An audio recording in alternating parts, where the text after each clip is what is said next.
انت قاعد في مصر درجه حراره زيك زي ما انت بتلعب هنا بدرجه حراره 35. فاكر نفسك جاي منين يعني؟ قول درجه الحراره واختاروا ملعب. الشناوي امبارح بيتكلم بروح انهزاميه. مش ده يا كابتن النادي الاهلي. انت رايح عشان تغلب او تتعادل على الاقل، تعود بنقطه من الماتش ده، ترجع مغلوب 5 هدف. طيب اتعادلنا، قلنا يبداوا فيجي الثاني، نقدر فيجي الثالث، نقدر فنجيب جون، نرجع ناخد الرابع والخامس. هو انتوا فين؟ هو فين اللعيبه؟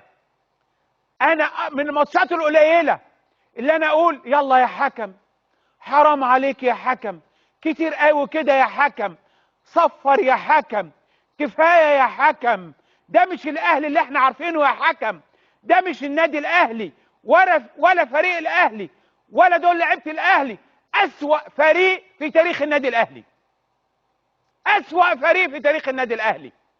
ما فهمتش واحد تقدر تقول عليه النهارده ذكر. لا يستحقوا كلهم على بعض. والمدير الفني قاعد بره عامل لي كده. بتعمل ايه؟ بتعمل ايه؟ فين شغلك؟ فين ادارياتك؟ فين تخطيطك؟ فين فنياتك في الملعب؟ فين الدفاع؟ فين الجون؟ فين النص؟ فين الهجوم؟ ما عندناش حد، ما عندناش فريق. عليه العوض، عليه العوض. ومن العوض كابتن خطيب يا كابتن بيبو، الكيان هو الأهم. لابد من الدفاع عن الكيان. لا ندافع أبدا في أي وقت ولا في أي مرحلة عن أي شخص، ندافع عن النادي الأهلي. النادي الأهلي، قيمة النادي الأهلي وروح النادي الأهلي التي توجب على الجميع أن يتحرك. عايزين حد مكان الشناوي، عايزين مدافع، عايزين مهاجم افريقي قوي. فين الصفقات؟ وفين لجنه التخطيط؟ وفين الكباتن اللي في لجنه؟ هو فين؟ هو كلام على الورق، طب على الارض ايه اللي بيحصل؟ صفر. صفر. اللي بيحصل ده صفر. لا يليق بالنادي الاهلي اللي انا شفته النهارده. لا يليق النهارده. جمهور النادي الاهلي النهارده غضبان، ناس مجروحه، ناس غضبانه، ناس حزينه.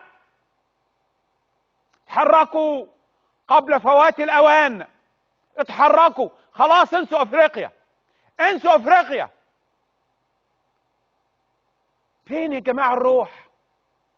ده انت لما يدخل فيك هدف، كان عندنا فريق جامد جدا، فريق الذهبي للنادي الاهلي، يدخل هدف وانت متاكد هتفوز.